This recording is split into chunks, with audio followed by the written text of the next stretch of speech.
اللعين الرجيم لا حول ولا قوة إلا بالله العلي العظيم حسبنا الله ونعم الوكيل نعم المولى ونعم النصير بسم الله الرحمن الرحيم الحمد لله الذي لا يبلغ مدحته القائلون ولا يحصي نعماءه العادون ولا يؤدي حقه المجتهدون الذي لا يدركه بعد الهمم ولا يناله غوص الفتن الذي ليس لصفته حد محدود ولا نعت موجود والصلاة والسلام والتحية والإكرام على الرسول النبي الأمي الذي أرسله بالحق بشيرا ونذيرا وداعيا إلى الله بإذنه وسراجا منيرا سيدنا ومولانا أبي القاسم محمد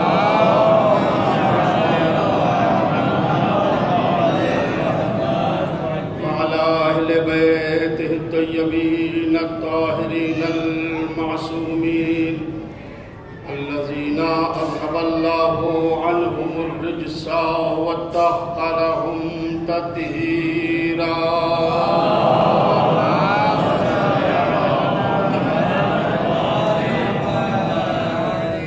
ولعنة الله على أعدائهم أجمعين من يوم عداوتهم إلى صباح يوم الدين أما بعد فقد قال الله الحكيم في كتابه الحكيم وهو أصدق القائلين بسم الله الرحمن الرحيم والكاظمين الغيظ والعافين عن الناس والله يحب المحسنين صلوات پڑھتے ہیں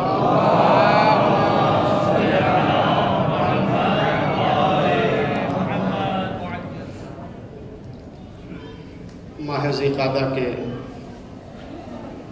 آغاز کے ساتھ حرم مطہر سامن الحجج حضرت علی ابن موسیٰ الرضا صلوات اللہ علیہ جانب سے جو عشرہ کرامت کا سلسلہ شروع ہوا آج اس سلسلے کی نویں تقریر ہے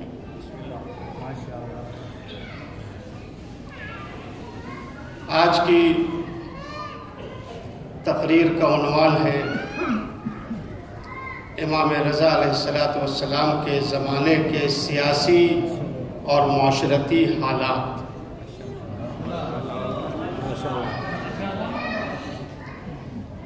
کہ امام نے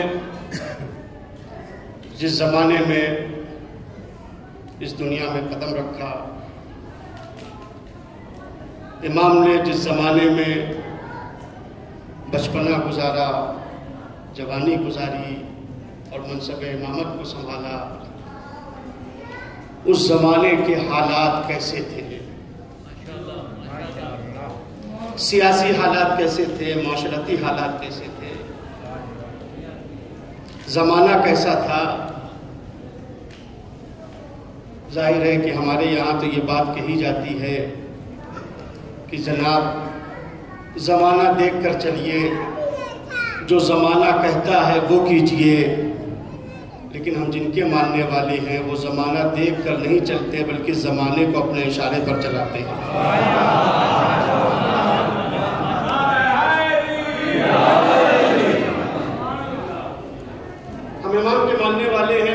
ہمارے سماج میں ہم کو یہ سمجھایا جاتا ہے کہ دیکھو گاؤں والے کیا کہتے ہیں، گاؤں کے بزرگ کیا کہتے ہیں، دیکھو جماعت کیا کہتی ہے، معاشرہ کیا کہتا ہے، سماج کیا کہتا ہے.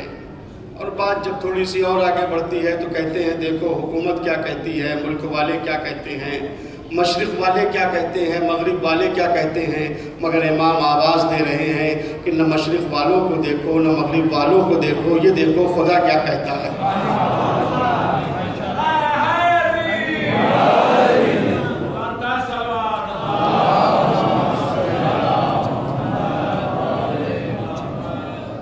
ہم امام کی زیارت کے لیے آئے ہیں، ہم امام کا کلمہ پڑھنے والے ہیں، ہم نے ان کی ولایت کا دم بھرا ہے، ہم ان کے ولایت کو ماننے والے ہیں. تو ہمیں انہی کی سیرت کے اوپر چلنا ہے. انہوں نے زمانے سے کیسے مقابلہ کیا. ایسے بچوں کی تربیت نہ کیجئے کہ جیسا زمانہ ہے ویسے چلو، جیسے سماج کہہ رہا ہے ویسے زندگی گزارو، جیسے گاؤں والے شہر والے کہہ رہے ہیں ویسے زندگی گزارو. نہیں عزیزو، جو زمانہ دیکھ کر چلتا ہے اسے ابن الوقت کہا جاتا ہے، اور جو زمانوں کو اپنے اشارے میں ڈھال لیتا ہے اسے صاحب الزمان کہا جاتا ہے.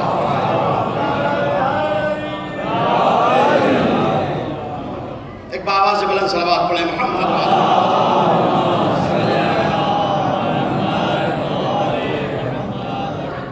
لہذا اس عنوان کی فقط میں سرخیاں آپ کے سامنے پیش کر سکتا ہوں، چونکہ دامن وقت میں گنجائش نہیں ہوتی ہے. انتہائی آپ لوگوں کا لحاظ کرتے ہوئے زائرین ہیں، تھکے ہوئے ہیں. بہت منظم پروگرام یہاں منعقد ہوتا ہے. اس وقت مجلس شروع ہوگی، اس وقت مجلس ختم ہو جائے گی. میں فقط سرخیاں آپ کے سامنے پیش کرنا چاہتا ہوں، اس کی تفصیلات کے اوپر آپ خود غور کیجیے گا. میں نے جس آیت کو آج کی تقریر کا عنوان قرار دیا ہے یہ سورہ مبارک آل عمران کی آیت ہے. آپ کو خود ہی اندازہ ہو جائے گا جب میں ترجمہ کروں گا میرے بچوں کو کہ میں نے اس آیت کا انتخاب آج کی تقریر کے لیے کیوں کیا. ارشاد پروردگار ہو رہا ہے وَالْكَاظِمِينَ الْغَيْظَ وَالْعَافِينَ عَنِ النَّاسِ وَاللَّهُ يُحِبُّ الْمُحْسِنِينَ. وَالْكَاظِمِينَ الْغَيْظَ، اللہ اپنے نیک بندوں کے کردار کو بیان کر رہا ہے کہ میرے نیک بندے وہ ہیں جو غصے کو پی جاتے ہیں.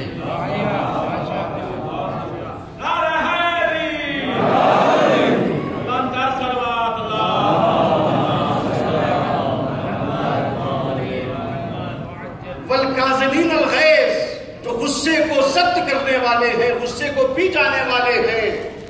والعافین عن الناس، اور لوگوں کو معاف کرنے والے ہیں. واللہ یحب المحسنین، اور اللہ احسان کرنے والوں سے محبت کرتا ہے. تین باتیں اس آیت میں بیان کی گئی ہیں. سب سے پہلی آیت، سب سے پہلی بات والکاظمین الغیظ، غصے کو پی جانا. والعافین عن الناس، لوگوں کو معاف کر دینا. واللہ یحب المحسنین، اور اللہ احسان کرنے والوں سے محبت کرتا ہے. ہمارے چوتھے امام کے گھر میں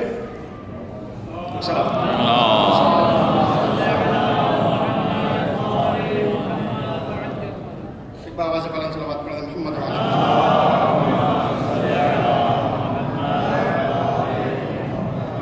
مجھے حکم دیا گیا ہے کہ لوگوں سے یہ گزارش کریں کہ وہ آگے تشریف لے آئیں ایک صلوات پڑھتے ہوئے.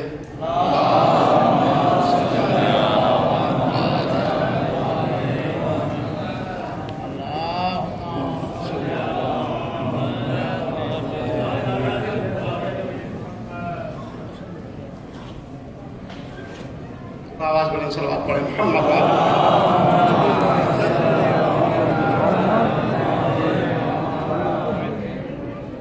امام کے گھر میں غلام ہے، خدمت کرنے والا ہے. وہ امام کے سر کے اوپر ایک ظرف میں پانی لیے ہوئے ہے اور پانی ڈال رہا ہے. اتفاق سے وہ ظرف، وہ برتن اس کے ہاتھ سے چھوٹا اور وہ امام کے سر کے اوپر پڑا، جس سے امام کو چوٹ لگی، امام کا سر زخمی ہو گیا. یہ غلام پریشان ہوا، اس نے فوراً امام کو دیکھا اور یہ آیت پڑھ دی، والکاظمین الغیظ، غصے کو پی جانے والے۔ در اہل بیت پر پلنے والے غلام بھی قرآن سے اس طرح آشنا ہوتے ہیں۔ فوراً اس نے آیت کا یہ ٹکڑا پڑھ دیا، والکاظمین الغیظ، غصے کو پی جانے والے۔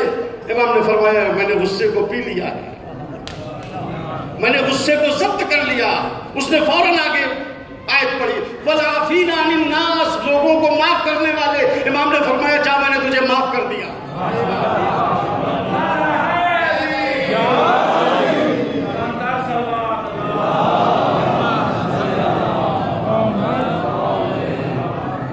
اس نے کہا واللہ یحب المحسنین، اللہ احسان کرنے والوں سے محبت کرتا ہے۔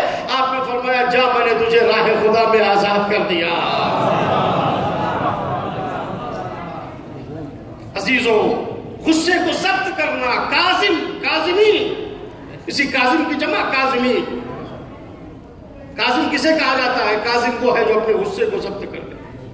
دیکھیے یہ غصہ جو ہے، یہ اس کے بارے میں روایت میں یہ فقرہ وارد ہوا ہے کہ الغضب مفتاح کل شر،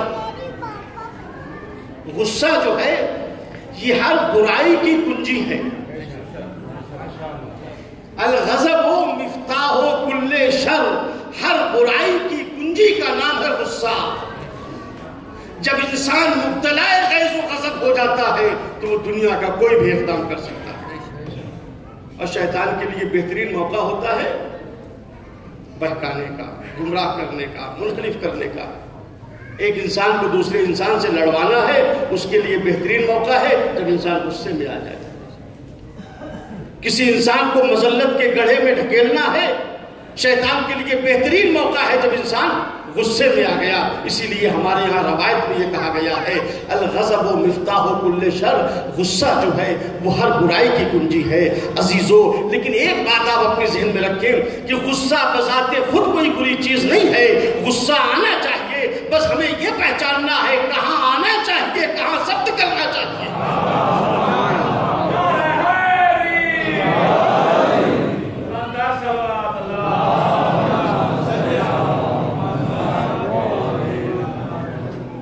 غصہ اس کے مواقع کو پہچاننا ہے، اس کی جگہوں کو پہچاننا ہے کہ کہاں آنا چاہیے، کہاں نہیں آنا چاہیے۔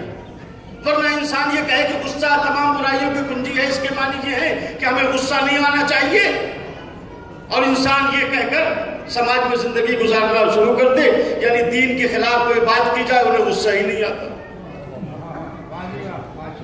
امام کے خلاف کوئی بات کی جائے انہیں غصہ ہی نہیں آتا، عزاداری کے خلاف بات کی جا رہی انہیں غصہ ہی نہیں آتا۔ عزیزوں، جسے غصہ ان مواقع پہ نہیں آتا ہے اسے بغیرت کہا جاتا ہے۔ غصہ آنا چاہیے، بس فقط مواقع کو تلاش کرنا ہے، جگہوں کو پہچاننا ہے کہاں غصہ آنا چاہیے اور کہاں غصہ نہیں آنا چاہیے۔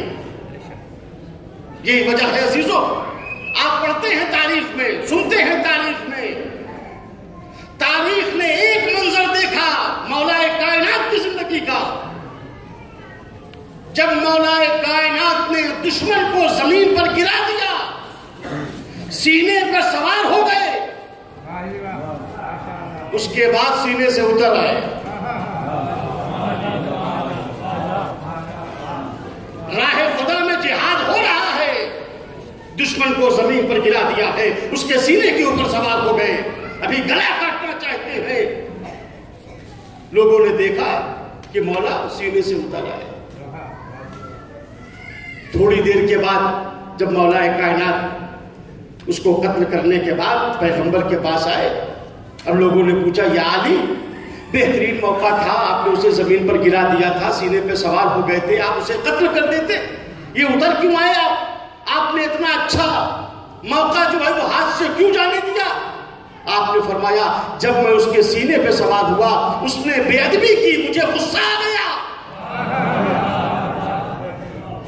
اس نے بے ادبی کی، مجھے غصہ آ گیا، میں نہیں چاہتا تھا کہ دنیا یہ کہے کہ علی نے ایک کام غصے میں کیا۔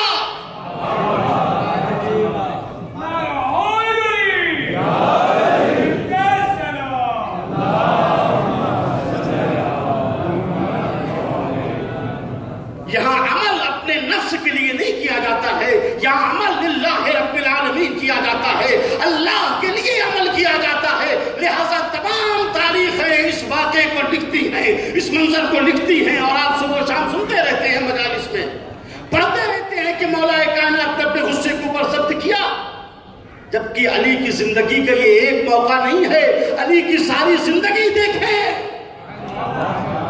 مگر چونکہ تاریخ میدانوں سے بنتی ہے لہذا میدان میں یہ منظر نگاہوں کے سامنے آیا تو لوگوں نے اسے کتاب میں محفوظ کر دیا، لوگوں نے اسے لکھ دیا۔ عزیزو، ایک منظر دنیا کی نگاہوں کے سامنے آیا کہ علی نے قوت ضبط کا مظاہرہ کیا، قوت برداشت کا مظاہرہ کیا، تو علی کی زندگی کا یہ مرحلہ سب نے اپنی اپنی تاریخوں میں لکھ دیا۔ اب کیا کہا جائے علی کی اس لال کو جس کا لقب مسلسل کاظم ہو جائے؟ ایک صلوات پڑھتے ہیں محمد وآلہ محمد۔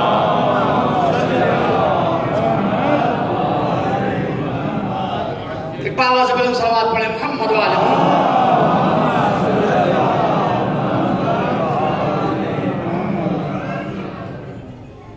کیا فضائل ہوں گے، کیا مناقب ہوں گے علی کے اس لال کے جس کا لقب ہو کاظم۔ ہم پکارتے ہیں امام کاظم، اس کا لقب ہو گیا، مسلسل نام کی جگہ اختیار کر لیا۔ انسان مجبور ہو، انسان بے بس ہو، اس کے پاس کوئی اختیار نہ ہو، اس کے پاس کوئی پاور نہ ہو، اس کے پاس کوئی طاقت نہ ہو، کوئی قوت نہ ہو، اور برداشت کرے تو بیچارے کو برداشت کرنا ہی ہے۔ مگر اللہ نے جن کی انگلیوں میں اتنی طاقت رکھی ہو وہ برداشت کرے دین کی خاطر، تب اندازہ ہوتا ہے کہ واقعی یہ کاظم ہے۔ کن حالات میں امام نے اپنی امامت کا آغاز کیا ہے؟ عزیزو، آپ جانتے ہیں ہمارے اور آپ کے 8ویں امام حضرت علی ابن موسیٰ رضا صلوات اللہ وسلام علیہ، آپ کی ولادت باسعادت سن 148 ہجری میں ہوئی،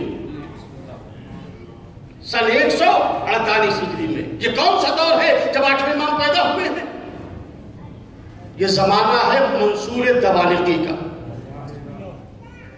منصور دوالقی کا زمانہ ہے۔ اور آپ دیکھیں کہ امام جس ماحول میں، جس حکومت میں، جس زمانے میں اپنی آنکھ کھول رہے ہیں، اس زمین کے اوپر قدم رکھ رہے ہیں، اس زمانے کے حالات کیسے ہیں؟ امام صادق علیہ السلام کی شہادت ہوئی ہے سن 148 ہجری میں، اور اسی سال یعنی 25 شوال کو امام کی شہادت ہوئی، چھٹے امام کی، اور 11 ذیقعد کو 8ویں امام کی ولادت ہوئی۔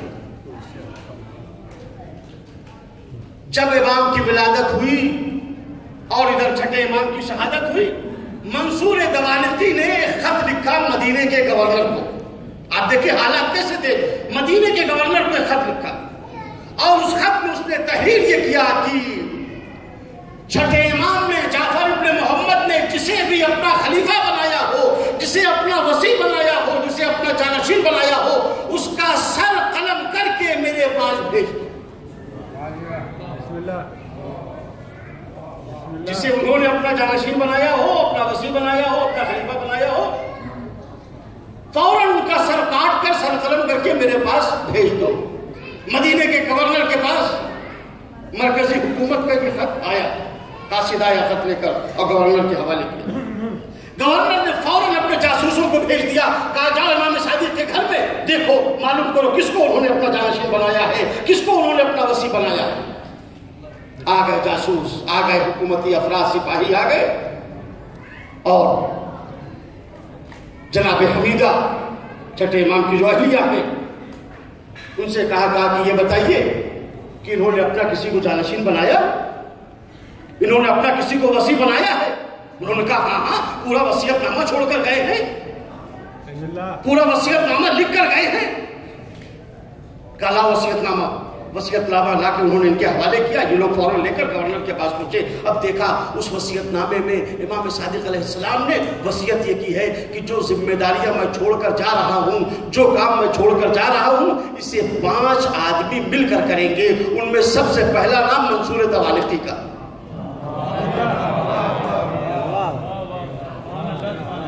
آج کے زمانے میں تو ایک ہیئت بنا کے جا رہے ہیں، ایک بورڈ بنا کے جا رہے ہیں، جو کام میں چھوڑ کے جا رہا ہوں، 5 آدمی مل کر ان کاموں کو انجام دیں گے۔ ان میں سب سے پہلا نام ہے منصور دوالقی کا، دوسرا نام ہے مدینے کے گورنر کا، تیسرا نام ہے امام کے فرزند جناب عبداللہ کا، چوتھا نام ہے امام موسیٰ ابن جعفر کا، اور 5واں نام ہے آپ کی زوجہ محترمہ جناب حمیدہ کا۔ امام نے یہ وصیت کی ہے کہ جو کام میں چھوڑ کے جا رہا ہوں یہ 5 آدمی انجام دیں گے. اور حاکم کا خط آیا ہے, منصور دوانیچی کا خط آیا ہے کہ جسے وصی بنایا ہو اس کا گلا کاٹ دیا جائے. اب گورنر نے جب وصیت نامہ پڑھا سر پکڑ کر بیٹھ گئے. عزیزو, ظلم کی مجبوری دیکھیں اور مظلومیت کا اقتدار دیکھیں. ابھی یہ انتظار کر رہا ہے کہ ابھی وہ آتا ہوگا, سر لے کر آئے گا. جب یہ واپس ہوا اور حاکم کے پاس پہنچا, کہا کیا ہوا, ہمارا پیغام پہنچا دیا, معلوم ہوا کسے وصی بنایا ہے, قتل کر دیا, سر کاٹ دیا. جا کے وصیت نامہ پیش کر دیا. کہا کہ مدینے کا گورنر پریشان ہے کہ کام کہاں سے شروع کیا جائے, اس لیے کہ سب سے پہلا نام تو حضور ہی کا ہے. عزیزو, ظلم کی مجبوری دیکھیں, مظلوم کا اقتدار دیکھیں. اللہ عالم حیث یجل رسالتا, پروردگار بہتر جانتا ہے کہ اپنے عہدے کو کہاں رکھے. وہ منصب امامت کو بچانے والا ہے, وہ منصب امامت کو محفوظ رکھنے والا ہے. اس حالات میں, ان حالات میں 8ویں امام نے اس زمین کے اوپر قدم رکھا ہے. اور اس کے بعد عزیزو جو حالات ہیں تاریخ کے, آپ دیکھیں منصور نے ایک صندوق ہے اس کے پاس بہت بڑا, اور اس صندوق میں اس نے قفل لگایا اور اس کی چابی اس نے اپنی بیٹے مہدی کی زوجہ کو دے دیا. کہا دیکھو میری زندگی میں یہ صندوق نہ کھلے, جب میرا انتقال ہو جائے تو جو میری جگہ پہ خلیفہ ہوگا اس کو ہی چابی دینا. منصور کا جب انتقال ہوا اور اس کا بیٹا مہدی وہ خلیفہ ہوا تو اس نے اپنی زوجہ سے کہا کہ لاؤ وہ چابی دو تاکہ ہم اس صندوق کو کھولیں اور ایک نئے عیش و آرام کا مثلا خزانہ ہوگا, پیسے اس میں سے نکالے اور ہماری عیش و عشرت کا سامان ہو سکے. اس نے چابی اپنے شوہر کے حوالے کی, اور جب صندوق کو کھولا گیا تو عزیزو اس میں 100 عدد کٹے ہوئے سر رکھے تھے. 100 عدد کٹے ہوئے سر رکھے تھے, اور ہر سر کے اوپر ناک میں اس کے سوراخ کر کے پرچہ ڈال دیا گیا ہے, یا کان میں سوراخ کر کے پرچہ ڈال دیا گیا ہے, اور صاحب سر کا نام بھی لکھا ہے اور شجرہ بھی لکھا ہے کہ یہ علی کی اولاد میں سے ہیں, ان کے باپ کا یہ نام ہے, ان کے دادا کا نام یہ ہے, یہ فاطمہ زہرا کی نسل سے ہیں. یعنی 100 عدد سادات کے سر ہیں جو صندوق میں رکھے,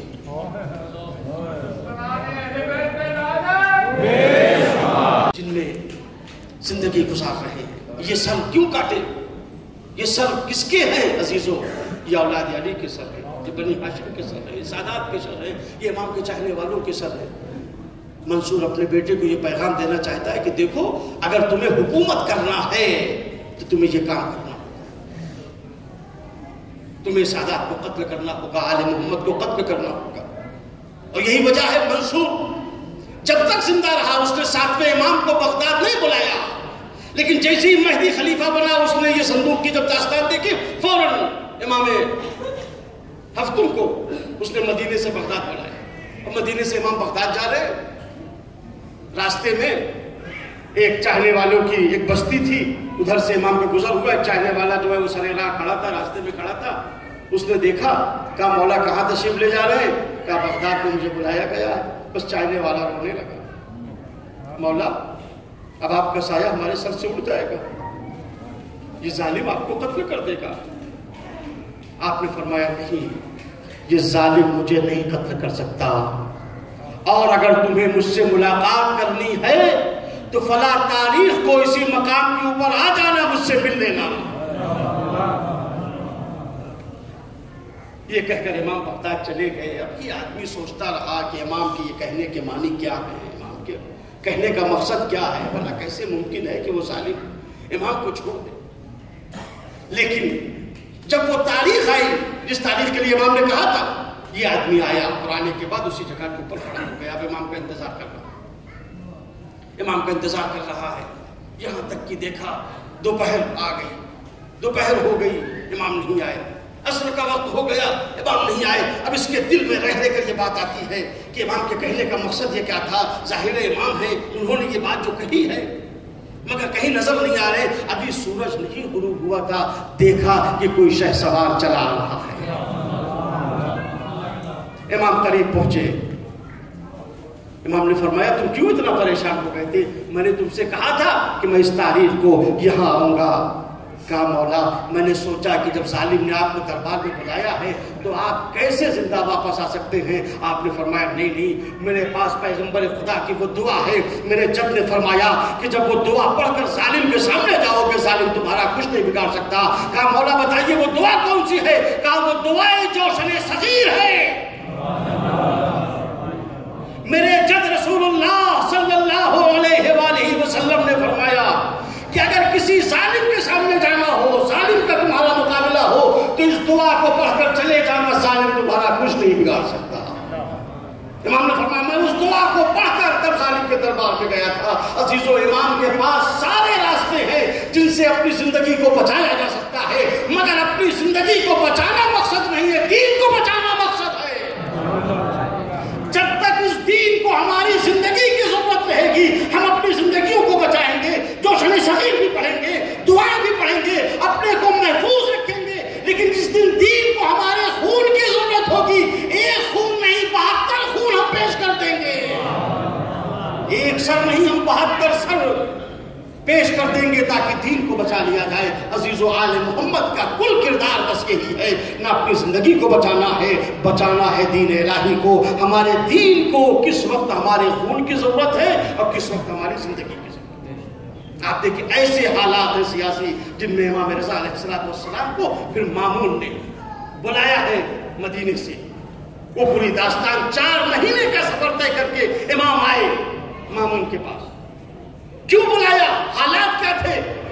کیا مامون کو امام علی رضا سے محبت تھی؟ جیسا کہ بعض مورخین نے اب چاہے جان بوجھ کر اور چاہے غلط فہمی میں ان کو غلط فہمی یہ ہو گئی، کہا چونکہ وہ مائل تھا امام کی طرف لہذا امام کو بلایا. اس نے امام کو بلایا. عزیزو حالات ایسے تھے ملک کے ہارون کے انتقال کے بعد، ملک کے حالات ایسے تھے کہ آپس میں ان 2 بھائیوں میں اختلاف ہو گیا. مامون نے اپنے بھائی امین کو قتل کر دیا اور ایک طرف سے امام رضا کے چاہنے والے جو علوی کہے جاتے تھے، شیعہ کہے جاتے تھے، محبین اہل بیت تھے، انہوں نے قیام کر دیا. حکومت کمزور تھی، اس نے سوچا کہ بہترین موقع ہے شیعوں کو قابو کرنے کے لیے اور اپنی حکومت کو مضبوط کرنے کے لیے کہ ہم علی بن موسیٰ رضا کو کے حوالے یہ حکومت کر دیں، ان کو اپنا جانشین بنا دیں، ولی بنا دیں، یا یہ حکومت ان کے حوالے کر دیں. جب ان کے حوالے یہ حکومت کر دیں گے تو ہم ظاہر لوگوں کو بتائیں گے کہ تمہارے امام حاکم ہیں، حکومت ان کی ہے، تم ان کے خلاف کیوں اٹھ رہے ہو، تم ان کے خلاف کیوں قدم کر رہے ہو. امام سارے مسائل کو جانتے ہیں. امام کو مجبور کیا گیا آپ آ کے خراسان. مامون نے امام کے سامنے یہ مسئلہ رکھا. کہا دیکھیے میں نے آپ کو اس لیے بلایا ہے کہ میں یہ حکومت آپ کے حوالے کرنا چاہتا ہوں. آپ نے فرمایا یہ حکومت تمہاری ہے کہ تم میرے حوالے کرنا چاہتے ہو؟ کوئی آدمی کسی کے حوالے کوئی چیز کرنا چاہتا ہے، میں یہ رومال آپ کو دینا چاہتا ہوں تو پہلے شرط ہی رومال یہ ہمارا ہو. اس نے کہا حکومت میں آپ کے حوالے کرنا چاہتا ہوں. انہوں نے فرمایا یہ بتاؤ اللہ نے یہ حکومت تمہیں دی ہے؟ اگر تمہیں دی ہے تو تمہارے لیے ہے، اور اگر حکومت اللہ نے تمہیں نہیں دی کسی اور کی ہے تو تمہیں کیا حق ہے دوسرے کو دینے کا؟ مامون کا اصرار بڑھتا رہا، امام کا انکار. آخرکار مامون نے ایک دن امام کو بلایا اور اس نے دھمکی دی امام کو، اور امام سے یہ کہا اما القبول و اما القتل، یا قبول کرو حکومت کو اور یا پھر قتل ہونا پسند کرو. آپ کو اختیار ایسا نہیں ہو سکتا حکومت کسی کے سامنے کوئی بات رکھے اور انسان جو ہے وہ ایک سرے اس کا انکار کرتا چلا جائے. آپ کو 2 راستوں میں سے ایک راستے کا انتخاب کرنا پڑے گا، یا آپ حکومت کو قبول کریں اور یا قتل کو. کیا منظور ہے آپ کو؟ عزیزوں میں نے عرض کیا کہ آل محمد کے لیے قتل ہونا بڑی بات نہیں تھی، آل محمد کے لیے دین خدا کی حفاظت بڑی بات تھی. ابھی دین خدا کو امام رضا کی زندگی کی ضرورت ہے. اس نے کہا ٹھیک ہے اگر آپ حکومت قبول نہیں کرتے ہیں تو آپ ولی عہدی کو قبول کر لیجیے. آپ نے فرمایا ٹھیک ہے چلو میں ولی عہدی کو قبول کرتا ہوں، مگر ایک شرط ہے، اور وہ شرط یہ ہے کہ میں حکومت کے معاملے میں کوئی عمل و دخل نہیں کروں گا. حکومت کے معاملے میں کوئی دخالت نہیں کروں گا، کوئی میری مداخلت نہیں ہوگی، نہ کسی کو وزیر بناؤں گا، نہ کسی کو ہٹاؤں گا، نہ کسی کو نصب کروں گا، اور یہ اعلان ہونا چاہیے۔ عزیزو، ماہ رمضان کی 7ویں تاریخ تھی سن 201 ہجری، جب 32,000 افراد کے درمیان اسی شہر میں، شہر طوس میں، امام کی ولی عہدی کا اعلان کیا گیا، اور اس میں یہ اعلان بھی کیا گیا۔ امام نے کہا کہ دیکھو، حکومت سے ہمارا کوئی لینا دینا نہیں ہے، نہ ہم کسی کو نصب کریں گے، نہ کسی کو عزل کریں گے، نہ ان کے اعمال کے ہم ذمہ دار ہیں۔ کچھ لوگوں نے جب تبصرہ کیا امام کی اس ولی عہدی کے اوپر، تو انہوں نے کہا کہ اصل میں بات یہ ہے کہ مامون یہ چاہتا تھا کہ لوگوں کے سامنے اہل بیت کا واقعی جو کردار ہے وہ آ جائے۔ جو دشمنان اہل بیت تھے، جو تعصب رکھنے والے تھے، جو اہل بیت کی عظمتوں کو کم کرتے ہیں، ان کا کہنا یہ تھا کہ مامون کا مقصد یہ تھا کہ مامون یہ چاہتا تھا کہ امام کو سامنے لے آئے لوگوں کے، حکومت جب ان کے پاس ہوگی، اقتدار ان کے پاس ہوگا، دولت ان کے پاس ہوگی، تب ان کا صحیح واقعی کردار لوگوں کی نگاہوں کے سامنے آئے گا۔ ابھی تک اولاد علی کا واقعی کردار لوگوں کے سامنے نہیں آیا۔ یہ چاہنے والے ہیں، انہیں بڑھاتے چلے جا رہے ہیں، ہمارے امام ایسے ہیں، ہمارے آقا ایسے ہیں، ہمارے آقا ویسے ہیں۔ چونکہ وہ گوشہ نشینی کی زندگی اختیار کر رہے ہیں، وہ لوگوں کے سامنے نہیں ہے، لہٰذا مامون نے یہ چاہا کہ امام رضا کو اقتدار دے دے، جب دولت ہاتھ میں آ جائے گی، تخت ان کے ہاتھ میں ہوگا، تاج ان کے پاس ہوگا، تب معلوم ہوگا لوگوں کو کہ واقعی ان کی صحیح عظمت کیا ہے، واقعی ان کا صحیح کردار کیا ہے۔ عزیزو، اگر یہ بات مان لی جائے تو بس میں ایک جملہ کہنا چاہتا ہوں اور اپنی بات کو مکمل کر دوں۔ عزیزو، میں نے عرض کیا کہ 7ویں ماہ رمضان کو امام کو ولی عہد بنایا گیا، اور 23 دن کے بعد یا 22 دن کے بعد جب عید کا موقع آیا تو مامون نے کہا کہ اے علی ابن موسیٰ، آپ کو نماز عید پڑھانا ہے۔ امام نے کہا کہ ارے تم جا کر نماز عید پڑھاؤ، کسی اور کو بھیج دو، جیسے نماز عید ہوا کرتی تھی ویسے ہو۔ کہا نہیں، آپ کو نماز عید پڑھانا ہے۔ آپ نے فرمایا اگر نماز عید مجھے پڑھانا ہے تو ایک شرط ہے کہ جیسے میں چاہوں گا ویسی نماز پڑھاؤں گا۔ اس نے کہا ٹھیک ہے، آپ ویسے ہی نماز پڑھائیے گا جیسے آپ چاہتے ہیں۔ امام نے کہا ٹھیک ہے، اعلان کر دو، کل صبح لوگ آئیں اور ہمارے ساتھ گھر سے باہر چلیں نماز عید کے لیے۔ اعلان عام ہو گیا کہ کل جو ہے ولی عہد مملکت جو ہے وہ نماز عید پڑھائیں گے۔ پورا شہر امام پڑا امام کے دروازے کے اوپر۔ امام گھر سے باہر نکلے، انداز کیا ہے کہ آپ کے سر کے اوپر امامہ ہے اور اس کا ایک سرا سینے کے اوپر لٹک رہا ہے۔ آپ گھوڑے کے اوپر سوار ہو کے نماز عید کے لیے نہیں جا رہے ہیں، آپ پیادہ جا رہے ہیں، اور آپ کے پیروں میں نالین بھی نہیں ہے۔ امام جب چلے، آپ کے ساتھ مجمع ہے، آپ کے ساتھ پورا شہر ہے۔ ایک مرتبہ امام نے تکبیر کی آواز بلند کی، امام نے اللہ اکبر کہا۔ جیسے ہی امام نے اللہ اکبر کہا، سارے مجمع میں رونے کی آوازیں بلند ہونے لگی۔ امام نے دوسری مرتبہ تکبیر کہی، ایسا محسوس ہو رہا تھا کہ جیسے زمین اور آسمان سے اللہ اکبر کی آوازیں آ رہی ہیں۔ لوگ گریہ کر رہے ہیں، لوگ رو رہے ہیں، ہر طرف سے اللہ اکبر کی تکبیروں کی آوازیں آ رہی ہیں، تکبیروں کی آوازیں بلند ہو رہی ہیں۔ ایک مرتبہ مامون کو یہ خبر دی گئی کہ اگر امام رضا نے آپ نماز عید پڑھا دی تو پورا شہر تمہارے ہاتھ سے چلا جائے گا۔ اب وہ لوگ جو کہتے ہیں کہ امام کو اس لیے ولی عہد بنایا تھا تاکہ لوگوں کو بتائے کہ یہ ویسے نہیں ہے جیسے تم سمجھتے ہو، تو نماز عید پڑھا لینے دیا ہوتا۔ جیسے ہی امام لوگوں کی نگاہ کے سامنے آئے، سارا شہر جو ہے وہ امام کے قدموں پہ آ گیا، سارا شہر امام کے ساتھ ہو گیا، اور امام کی ہر تکبیر کے اوپر گریہ کر رہا ہے، رو رہا ہے۔ لیکن عزیزو، ایسے مقدس وجود کو مامون کہاں برداشت کر سکتا تھا؟ سن 201 ہجری میں امام آئے ہیں طوس، اور سن 203 ہجری میں اس نے امام کو زہر دے دیا، اور ہمارا اور آپ کا یہ 8واں امام غریب الوطنی میں اس دار فانی سے گزر گیا۔ غریب الوطنی میں ہمارے اور آپ کے 8ویں امام کی شہادت ہوئی۔ عزیزو، میں نے عرض کیا تھا کہ اولاد رسول میں، اولاد مولا کائنات میں ہمارے جتنے بھی امام ہیں، وہ چاہے مدینے میں ہو یا عراق میں ہو، مگر سب عرب کی سرزمین پر ہے۔ مگر یہ ہمارا تنہا غریب امام ہے جو عرب کی سرزمین سے باہر ہے۔ عزیزو، اس گھرانے میں ایک عجیب اتفاق تھا۔ عزیزو، امام کی جب شہادت ہوئی ہے، عالم غربت میں امام کی شہادت ہوئی، عجب کی سرزمین پر امام کی شہادت ہوئی۔ لکھا ہے جب وقت آخر تھا تو امام بار بار حجرے سے کسی کا انتظار کر رہے ہیں، حجرے سے آپ کی نگاہیں باہر ہیں۔ کسی نے پوچھا مولا کس کا انتظار کر رہے ہیں؟ کہا میرا بیٹا مدینے سے آ رہا ہوگا۔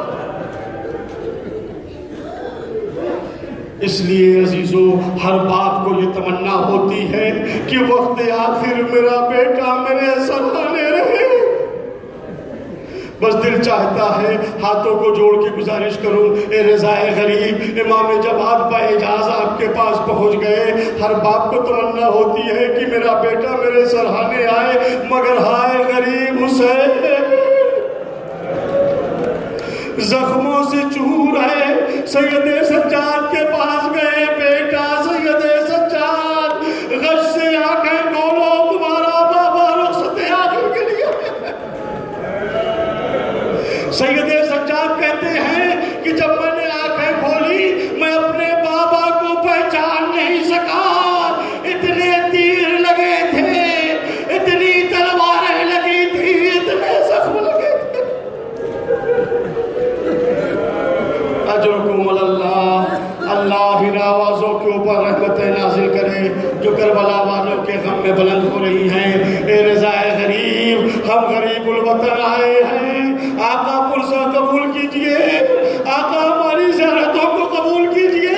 اے آقا آپ غریب الوطن تھے، مگر آپ کا جنازہ بڑے احترام کے ساتھ اٹھ گیا، آپ کا جنازہ بڑی شان و شوکت کے ساتھ اٹھا، مگر حسین کا جنازہ کربلا کی جلتی ہوئی زمین پر پڑا ہے۔ سید سجاد نے بابا کی لاشیں کو دیکھا، چہرے کا رنگ بدل گیا۔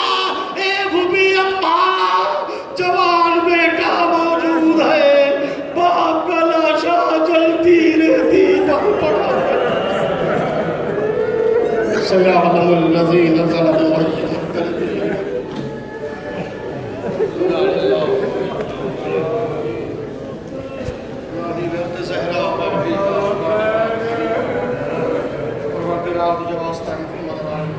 ہماری سزا کو اپنی بارگاہ میں قبول فرما۔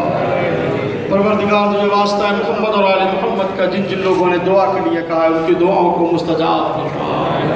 پروردگار تجھے واسطہ ہے امام زین العابدین کی مظلومیت کا، جو بیمار ہیں ان کو بیمار کربلا کے سختے میں شفا عاجل و کامل عطا فرما۔ پروردگار تجھے واسطہ ہے محمد اور آل محمد کا، جو بے اولاد ہیں انہیں صاحب اولاد بنا، جو صاحب اولاد ہیں انہیں اولاد کی تربیت کرنے کی توفیق عطا فرما۔ پروردگار پرچم اسلام کو سربلند فرما، پرچم کفر کو سرنگو فرما، انقلاب اسلامی کی حفاظت فرما، علماء کرام مراجع اعظام رہبر انقلاب کو طول عمر عطا فرما، امام زمانہ کے ظہور میں تاجیل عطا فرما۔ آپ حضرات سے گزارش ہے کہ ایک مومنہ بیمار ہے، شفا فاطمہ، ان کی شفا یابی کے لیے آپ سے دعا کی گزارش کی گئی۔ اسی طریقے سے سیدہ بیگم ٹیومر ہے، ان کو برین ٹیومر ہے، ان کی بھی شفا کے لیے آپ حضرات اما یجیب پڑھ کر دعا فرما دیں۔ بسم اللہ الرحمن الرحیم۔ اما یجیب المضطر اذا دعا ویکشف السوء، اما یجیب المضطر اذا دعا ویکشف السوء، اما یجیب المضطر اذا دعا ویکشف السوء۔ پروردگار تجھے واسطہ ہے محمد اور آل محمد کا، تمام بیماروں کو خاص کر کے مریضان مورد نظر کو شفا عاجل و کامل عطا فرما۔